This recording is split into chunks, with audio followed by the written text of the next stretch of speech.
여러분 안녕하십니까? 역사실록 연구소입니다. 오늘 밤 여러분과 함께 풀어볼 이야기는 바로 인류 역사상 가장 오래되고 또 가장 신비로운 문명 중 하나인 고대 이집트에 관한 것입니다. 그런데 말이죠, 여러분.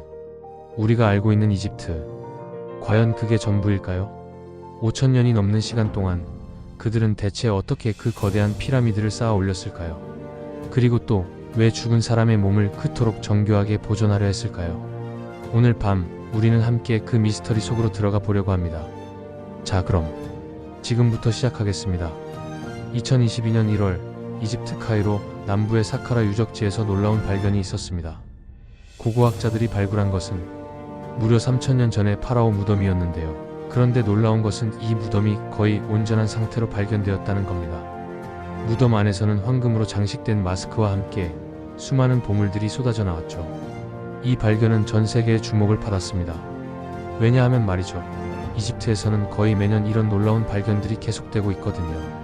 그만큼 이집트라는 땅은 아직도 우리에게 밝혀지지 않은 비밀들을 수없이 품고 있다는 얘기입니다. 그렇다면 질문 하나 드리겠습니다. 고대 이집트 문명은 대체 어떻게 시작된 걸까요? 자, 여러분, 먼저 지도 하나를 떠올려 보시죠. 아프리카 대륙 북동쪽 끝 지중해와 맞닿아 있는 나라, 바로 이집트입니다. 그런데 이 이집트라는 나라, 국토의 95%가 사막입니다. 한반도의 4.5배나 되는 광활한 땅이지만 정작 사람이 살 수 있는 곳은 고작 5%밖에 안 되는 거죠. 그런데 말입니다.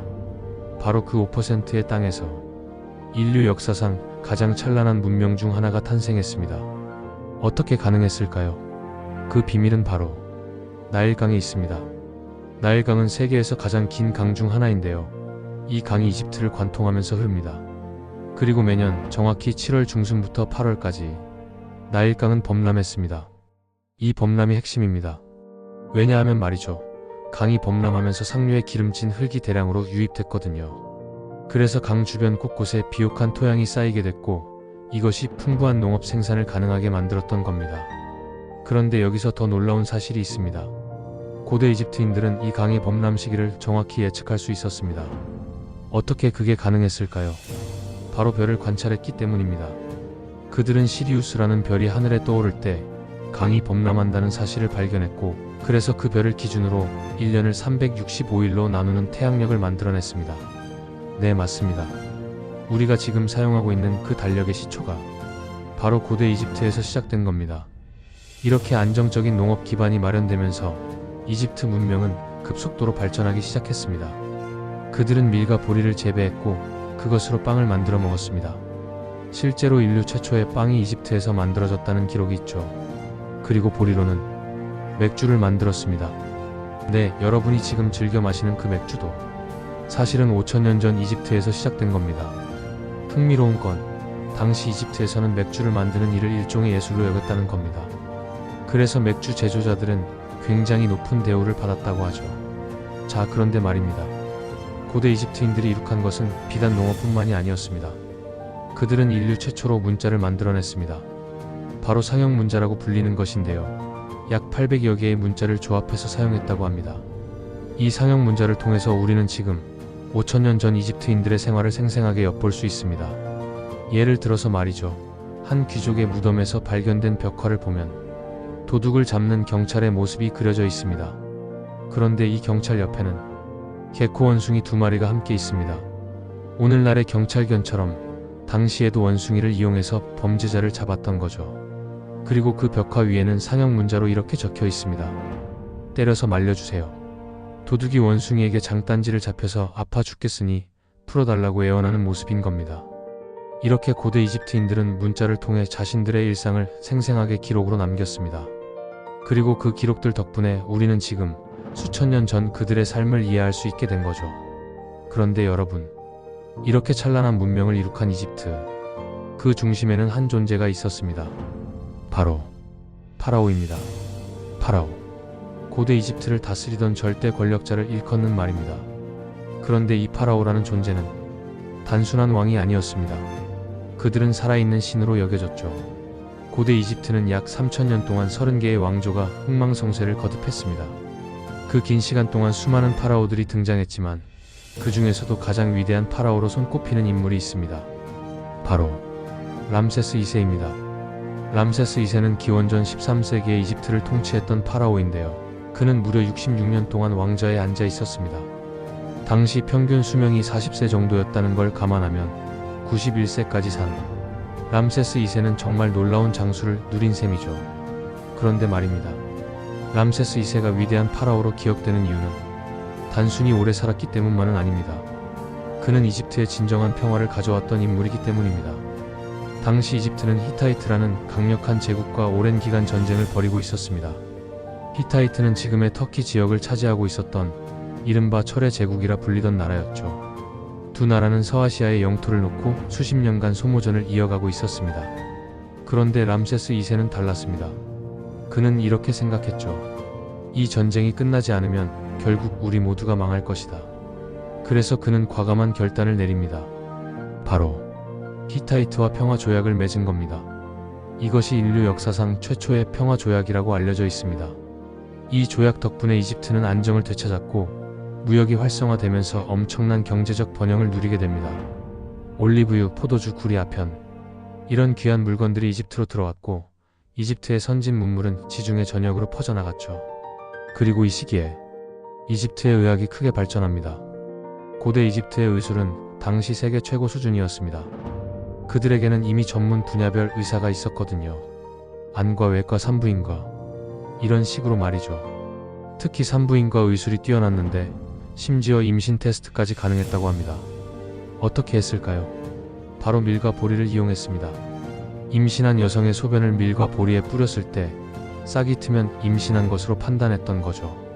놀랍게도 1963년 미국 국립보건원에서 이 방법을 실제로 검증해봤는데 정확도가 70%나 됐다고 합니다.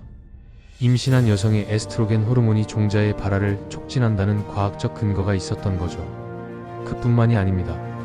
이집트에서는 나무로 만든 의족도 발견됐습니다. 엄지 발가락 모양의 의족을 가죽으로 고정시켜서 사용했던 흔적이 있죠. 그리고 더 놀라운 건 피임약까지 존재했다는 겁니다. 악어의 배설물과 아카시아 잎 그리고 꿀을 섞어서 만든 일종의 피임 도구를 사용했다고 하는데 실제로 효과가 있었다고 합니다. 이처럼 고대 이집트는 의학, 수학, 천문학 등 다방면에서 놀라운 발전을 이뤄낸 문명이었습니다. 그런데 말이죠, 여러분. 람세스 2세가 남긴 가장 위대한 유산은 따로 있습니다. 바로 건축물입니다. 자, 여러분. 이집트 하면 가장 먼저 떠오르는 게 뭡니까? 바로 피라미드죠. 기자의 대피라미드. 높이 147m, 약 50층 건물에 해당하는 높이입니다. 그리고 밑면의 넓이는 월드컵 경기장 5개를 합친 크기입니다. 이 어마어마한 건축물이 무려 4,500년 전에 지어졌다는 겁니다. 어떻게 이게 가능했을까요? 먼저 재료부터 살펴보겠습니다. 피라미드를 만드는 데 사용된 돌의 개수는 무려 230만 개입니다. 그리고 각각의 돌 무게는 평균 2.5톤에서 7톤까지 나갑니다. 톤 단위라는 게 쉽게 말해서 중형 승용차 한 대 무게쯤 됩니다. 그런 돌을 230만 개나 쌓아 올렸다는 거죠. 그래서 많은 사람들이 의문을 가집니다. 이건 도저히 인간의 힘으로는 불가능하다. 외계인이 만든 게 아닐까? 실제로 20세기 중반 한 작가는 당시 이집트의 기술력으로는 피라미드 같은 거대 건축물을 짓기 어렵다며 외계인이 건축술을 전수했다고 주장하기도 했습니다. 하지만 사실은 그렇지 않습니다. 고대 이집트인들은 충분히 이것을 만들 수 있었습니다. 어떻게요? 첫째, 재료를 구하는 문제입니다. 이집트에는 석회암이 풍부했습니다. 그래서 돌의 왕국이라고 불릴 정도였죠. 그들은 채석장에서 돌을 캔에서 반듯하게 가공했습니다. 그런 다음 그 돌을 어떻게 옮겼을까요? 바로 나일강을 이용했습니다. 채석장은 대부분 나일강 주변에 있었는데 강이 범람하는 시기에 맞춰서 돌을 배에 실었습니다. 그러면 범람한 강물이 배를 건설 현장 근처까지 실어다 주는 거죠. 그리고 거기서부터는 사람의 힘으로 옮겼습니다. 약 75명 정도가 한 팀을 이뤄서 썰매에 돌을 올려놓고 끌고 갔다고 합니다. 그리고 그 길에는 트랙을 만들어서 움직이기 쉽게 했죠. 둘째, 어떻게 쌓아 올렸느냐의 문제입니다. 이것이 가장 큰 미스터리였는데요. 현재 학계에서 가장 널리 받아들여지는 이론은 이렇습니다. 바로 나선형 경사로를 만들었다는 겁니다. 피라미드를 쌓아 올리면서 동시에 그 옆에 나선형으로 돌아가는 경사로를 함께 만든 겁니다. 그래서 그 경사로를 통해 돌을 위로 끌어올렸죠. 피라미드가 완성되면 그 경사로는 철거해버렸고요. 그런데 여기서 더 놀라운 사실이 있습니다. 피라미드가 무너지지 않고 수천 년을 버틸 수 있었던 비결은 바로 수학에 있었습니다. 피라미드의 밑면은 정확한 정사각형이어야 합니다. 만약 직각이 맞지 않으면 위로 쌓아 올리다가 결국 무너지게 되거든요. 그렇다면 고대 이집트인들은 어떻게 정확한 직각을 만들어냈을까요? 바로 밧줄을 이용했습니다. 길이가 같은 12개의 매듭이 있는 밧줄을 만듭니다. 그리고 그것을 345의 비율로 접어서 삼각형을 만들면 정확한 직각 삼각형이 나옵니다. 바로 피타고라스 정리를 이용한 거죠. 놀랍게도 실제 벽화에서 이런 밧줄을 들고 토지를 측량하는 사람들의 모습이 발견됐습니다. 그들은 이미 수학적 원리를 정확히 이해하고 있었던 겁니다. 셋째, 인력 동원의 문제입니다. 많은 사람들이 오해하는 게 있는데요. 피라미드가 노예들에 의해 지어졌다는 건 사실이 아닙니다. 피라미드 건설에 참여한 사람들은 대부분 이집트의 농민과 숙련된 건축 노동자들이었습니다. 그리고 그들은 정당한 대우를 받았습니다. 하루 8시간씩 일하고 8일 일하면 이틀을 쉬었습니다. 그리고 쉬는 기간에도 임금을 받았죠. 심지어 특식까지 제공됐습니다. 뭐였을까요? 바로 마늘과 양파였습니다. 고대 이집트인들은 마늘과 양파가 기력에 도움이 된다고 믿었거든요. 그래서 노동자들에게 특별히 제공했는데 양파가 공급되지 않는 날에는 노동자들이 이를 거부할 정도로 항의했다고 합니다. 이렇게 보면 말이죠. 고대 이집트의 노동 조건이 생각보다 나쁘지 않았다는 걸 알 수 있습니다. 실제로 노동자들의 근무일지가 발견됐는데 거기에는 이런 기록들이 있습니다. 이모탭은 과음으로 결근했고 레펠렙은 친척의 미라를 만들느라 휴가를 냈으며 세바는 전갈에 물려서 출근하지 못했다. 이렇게 개인적인 사정까지 기록되어 있다는 건 그만큼 인간적인 대우가 이루어졌다는 증거입니다. 자, 그런데 말입니다. 여러분은 혹시 이런 생각 해보신 적 없으신가요? 피라미드는 왜 만든 걸까? 고대 이집트인들은 사후세계를 믿었습니다.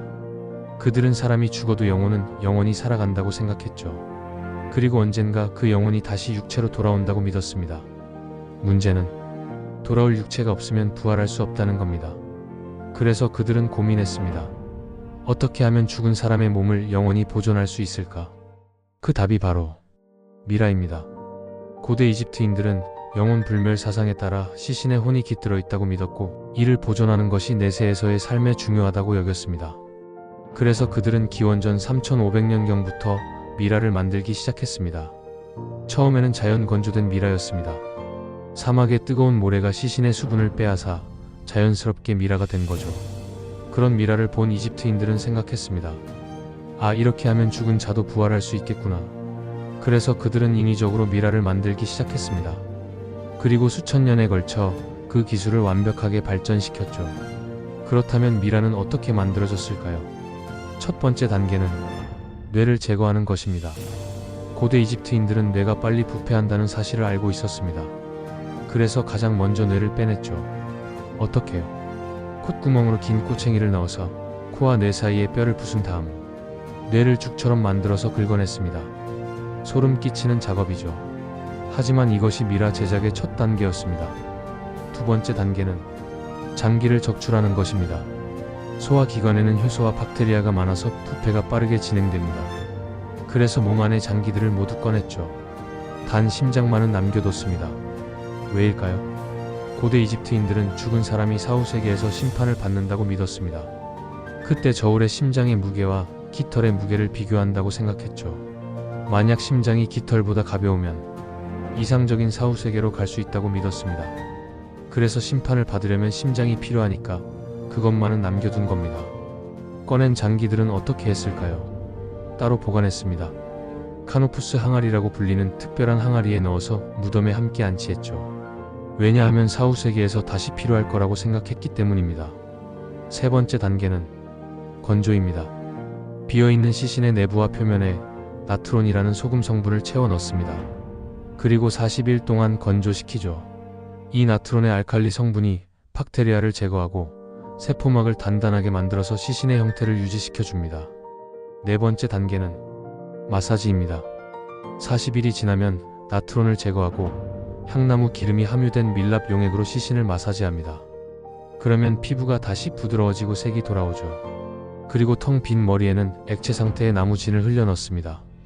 그러면 굳으면서 머리 모양을 유지시켜 주거든요. 마지막 단계는 붕대로 감싸는 것입니다. 향료가 묻은 천으로 시신을 정성스럽게 감쌉니다. 이 과정만 해도 며칠이 걸렸다고 하죠. 그리고 마침내 관에 안치합니다. 이 모든 과정에 걸리는 시간은 약 70일입니다. 70일 동안 온갖 정성을 다해서 만든 미라. 그것은 단순한 시신이 아니었습니다. 영원한 삶을 향한 고대 이집트인들의 간절한 영혼이 담긴 작품이었던 거죠. 그런데 말입니다. 실제로 발굴된 미라들을 보면 정말 놀랍습니다. 1881년 이집트 룩소르에서 발견된 람세스 2세의 미라를 보면 3000년이 지났는데도 피부와 머리카락, 심지어 손톱까지 거의 완벽하게 보존되어 있습니다. 이목구비도 선명하게 남아있어서 그의 얼굴 모습을 정확히 알 수 있죠. 연구 결과에 따르면 람세스 2세는 빨간 머리에 키가 173cm 정도, 상당히 다부진 체격을 가진 남성이었다고 합니다. 얼마나 잘 보존됐으면 3000년 전 사람의 외모를 이렇게 정확히 알 수 있겠습니까? 그런데 미라 중에는 더 특이한 것들도 있습니다. 예를 들어 황금혀를 가진 미라가 발견되기도 했습니다. 원래 혀가 제거된 상태로 미라가 만들어졌는데 4, 5세기에서 말할 수 있도록 황금으로 만든 혀를 넣어준 거죠. 또 어떤 미라는 비명을 지르는 듯한 표정으로 발견됐습니다. 이 미라는 왕을 암살하려다 발각돼서 사형당한 왕자의 것이었는데 죽을 때의 고통이 그대로 얼굴에 남아 있었던 겁니다. 그리고 사람만 미라로 만든 게 아닙니다. 고양이, 개코, 원숭이, 심지어 악어까지 동물 미라도 수없이 발견됐습니다. 고양이는 신에게 바치는 봉헌물로, 개코, 원숭이는 왕실의 반려동물로, 악어는 신앙의 대상으로 미라가 만들어졌던 거죠. 이렇게 고대 이집트인들에게 미라는 단순한 장례 방식이 아니었습니다. 그것은 영원한 삶에 대한 믿음이자 죽음을 극복하려는 인간의 의지였던 겁니다. 그런데 안타깝게도 19세기에 들어서면서 이 미라들은 엄청난 순환을 겪게 됩니다. 19세기 이집트는 프랑스와 영국의 식민지가 됩니다. 그러면서 유럽인들이 대거 이집트로 몰려들었죠. 그들의 목적은 관광과 도굴이었습니다. 당시 유럽에서는 이집트 유물을 소유하는 게 일종의 유행이었습니다. 특히 미라는 최고의 기념품으로 여겨졌죠. 그래서 어떤 일이 벌어졌을까요? 시장에서 미라가 공공연하게 거래됐습니다. 노점상에서 미라를 팔았고 부유한 유럽인들은 그것을 사서 집에 장식품처럼 놓아두었습니다. 심지어 미라를 갈아서 만든 무미아라는 약까지 팔렸습니다. 유럽인들은 미라에 묻은 향료와 방부제에 약효가 있다고 믿었거든요. 그래서 미라를 갈아서 가루로 만들어 만병통치약으로 팔았던 겁니다. 말도 안 되는 미신이죠. 하지만 당시에는 정말로 많은 사람들이 이것을 믿고 구매했습니다. 더 기가 막힌 건 미라를 물감으로 사용했다는 겁니다. 미라를 갈면 갈색 가루가 나오는데 그것을 머미 브라운이라는 물감으로 만들어서 그림에 사용했던 거죠. 실제로 19세기 유럽 화가들의 작품 중 일부는 이 머미 브라운으로 그려졌다고 합니다. 얼마나 많은 미라가 이렇게 훼손됐을까요? 어떤 학자는 이렇게 말했습니다. 19세기 한 세기 동안 약탈당한 이집트 미라의 수는 최소 수십만 구에 달할 것이다. 생각해 보십시오. 3000년 전 영원한 삶을 꿈꾸며 정성스럽게 만들어진 미라들이 약으로 갈리고 물감으로 쓰이고 장식품으로 전락한 겁니다. 얼마나 비극적인 일입니까? 그나마 다행인 건 20세기 들어 이런 관행이 금지됐다는 겁니다. 하지만 이미 사라진 미라들은 돌아오지 않습니다. 그리고 약탈당한 유물들도 여전히 외국 박물관에 전시되어 있죠. 특히 영국 박물관에 가보면 이집트관이 따로 있을 정도로 엄청난 양의 유물들이 있습니다. 이집트는 지금도 이 유물들의 반환을 요구하고 있지만 쉽지 않은 실정입니다. 자, 그런데 여러분, 파라오들도 이런 도굴과 약탈을 예상했을까요? 네, 그들도 알고 있었습니다. 그래서 그들은 특별한 조치를 취합니다. 피라미드는 너무 눈에 띕니다. 거대한 건축물이기 때문에 도굴꾼들에게는 최고의 타겟이 되죠. 실제로 대부분의 피라미드는 파라오가 죽고 얼마 지나지 않아 도굴당했습니다. 그래서 고대 이집트 후기의 파라오들은 생각을 바꿉니다. 거대한 무덤 대신 숨겨진 무덤을 만들자. 그렇게 해서 만들어진 것이 바로 왕가의 계곡입니다. 룩소르 근처의 거대한 산 암벽에 굴을 뚫어서 지하 깊숙한 곳에 무덤을 만든 겁니다. 이곳에는 파라오와 왕비, 왕족들의 무덤이 60개 이상 발견됐습니다. 그리고 이 무덤들을 만들기 위해 전문 장인들로 구성된 마을이 따로 있었습니다. 람세스 2세는 이 장인들을 적극적으로 지원했습니다. 개인 시종, 하인, 그리고 풍부한 식량, 심지어 포도주까지 제공했죠. 그래서 이들은 왕의 무덤을 만드는 일에 자부심을 가지고 일했습니다. 실제로 노동자들의 근무 일지를 보면 결근 사유가 상세히 기록되어 있습니다. 이모탭은 과음으로 결근, 레펠렙은 친척의 미라 제작으로 휴가, 세바는 전갈에 물려서 결근. 이렇게 개인적인 사정까지 인정해줬다는 건 그만큼 인간적인 대우가 이루어졌다는 증거입니다. 람세스 2세도 자신의 무덤을 이곳에 만들었습니다. 약 250평 규모의 거대한 지하 무덤이었죠. 경사로를 따라 내려가면 여러 개의 방이 나오고 벽면에는 신들의 벽화가 가득했습니다. 그리고 가장 깊숙한 곳에 람세스 2세의 석관이 안치됐죠. 흥미로운 건 이 무덤에 함정이 있었다는 겁니다. 통로 중간에 갑자기 깊은 구덩이가 나타나는데 도굴꾼들이 어둠 속에서 걷다가 여기에 빠지도록 설계된 거죠. 하지만 이런 노력에도 불구하고 대부분의 무덤은 결국 도굴당했습니다. 고대 이집트 말기 국가 재정이 고갈되면서 임금을 받지 못한 노동자들이 직접 무덤을 털었다고 합니다. 그리고 19세기 이후로는 유럽인들에 의해 조직적으로 약탈당했죠.